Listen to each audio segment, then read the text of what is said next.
Hello ladies and gentlemen, today we're going to start Chapter 11, Special Products and Factoring. Before we get into the different factoring techniques, which will be the bulk of this chapter, where we learn how to break apart polynomials that were created by either the FOIL method or the distributive property, we're going to talk a little bit about how to find factors today. Okay, so as you can see here, it says that 6 has 2, 3, 1, and 6 as its factors. What this means is 6 could be written as 2 times 3, or 6 could be written as 1 times 6. Okay, 2 times 3 are factors of 6, 1 and 6 are factors of 6. Prime numbers. Prime numbers have only 1 in itself as factors. You can see a list of them here. 20 is divisible by 2, 21 is divisible by 3, 22 is divisible by 2. So we don't get to another prime number until we get to 23. 23 is only divisible by itself and 1. Okay. To test to see if a number is prime, you don't actually have to go all the way up to the number itself. So if you were looking at like the number 57, for example, okay, you take 57 and if you divide it by 2, you are going to get 28.5. Okay, this means you only have to test numbers up to 28 to determine if it is prime. Okay, if 2 through 28 does not divide into 57 evenly, then it is a prime number and you can actually stop testing at that point. Now, because the digits 5 and 7 add up to 12, this actually means that the number is divisible by 3.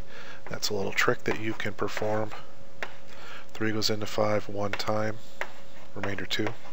3 goes into 27, 9 times. So 3 times 9 is actually 57. Okay, but if I didn't know that, if I didn't know about the trick, adding the digits 5 and 7, if that number is divisible by 3, then the whole thing is divisible by 3.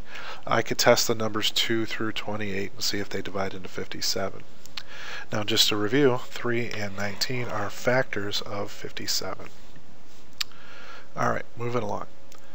We want to be able to list numbers as a product of these prime factors. And you might remember from middle school taking a number and then creating a factor tree. 21 is 3 times 7, and you would illustrate this solution, but instead with what is called a factor tree. Now, factor trees are still useful. We will still use them, but we're going to summarize our answer in a form that's a little bit easier to deal with. So 20 is 2 times 10. 10 is 2 times 5. So the prime factorization of 20 is 2 times 2 times 5.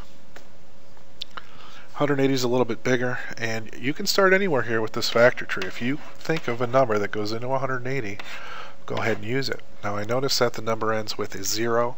That means that 10 goes into it. So I'm going to break this up into 18 times 10. 18 is 3 times 6. 6 is 2 times 3. 10 is 5 times 2. So for my prime factorization, I'm going to need a couple of 2's. I will need a couple of 3's. And I am going to need a 5. That is the prime factorization of 180.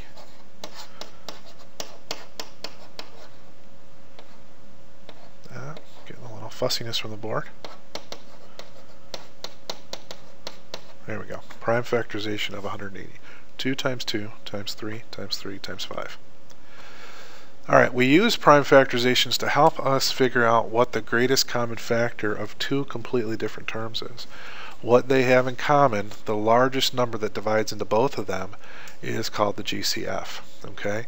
Now you can see the prime factorization of 180 is here. It is 2 times 2 times 3 times 3 times 5. The prime factorization of 54 is 2 times 3 times 3 times 3. We want to look for things that they have in common. So the prime factorization has 2's, pair of 3's, another pair of 3's. Okay? This means that the largest number that divides into both 180 and 54, as you can see here, is 18.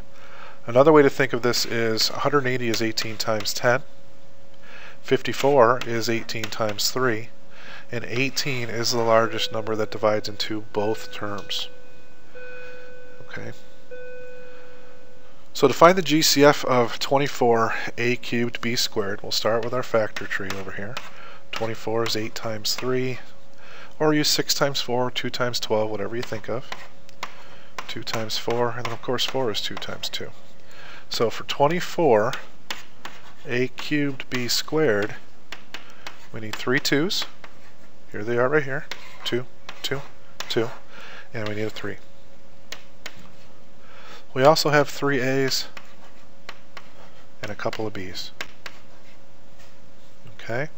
For 18a squared b, 18 is 9 times 2, and 9 is 3 times 3.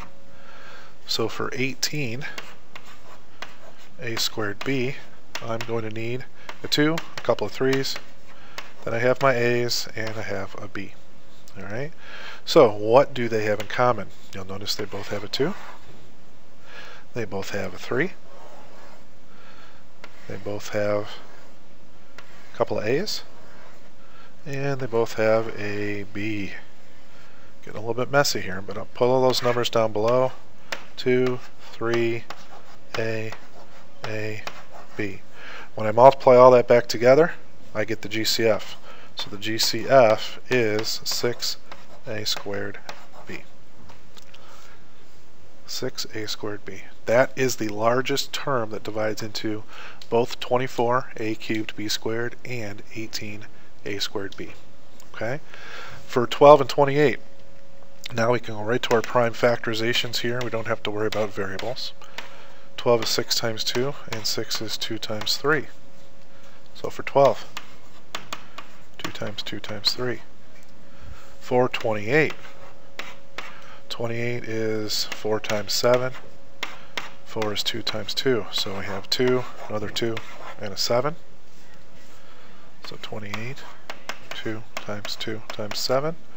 For our GCF, we're going to need a 2 and then another 2. So the GCF will be 4. Okay. For number 3, 60. 60 is 2 times 30. 30 is 5 times 6. 6 is 2 times 3. So you'll notice I need a couple of 2's. I need a 3 and I need a 5. So for 60, r squared s to the 4th. I write those down here. 2 and a 2 and a 3 and a 5. A couple of r's and 4 s's. Alright. For 36, r s squared t. For 36 is a 9 times 4. 9 is 3 times 3, and 4 is 2 times 2. So, we'll get this down here. 3, 3, 2, 2. I have 1 r, I have 2 s's, and I have a t. So let's figure out what our GCF is. We need some 2's. Need a 3. I have an r here, and a couple of s's. So 4, oh, that's not right. 2 times 2 times 3 is 12. 12 r s squared. That is your GCF. Alright, take a look at our next example.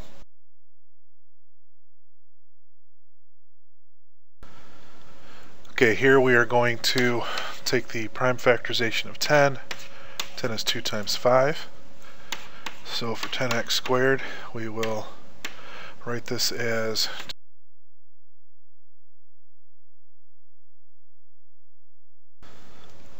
2 times 5 times x. For 15, of course 15 is 3 times 5. So for 15xy squared, we have 3 times 5 times x times y times y. So what do they have in common? They have the 5's in common. And they have the x's in common. So the GCF is going to be 5x. Finally, two monomials are multiplied. We get 12x to the fifth y to the fourth. One of the factors is 3xy cubed. What is the other factor? Now this problem can actually be done as a division. Remember that product means to multiply, and the opposite of multiplication is division. So if we want to undo this problem, we'll take our 12x to the fifth y to the fourth, and we will divide by 3xy cubed.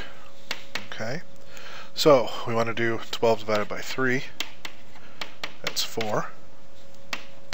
When you divide powers that have the same base, you subtract the exponents. Remember, you can put a 1 here if you wish.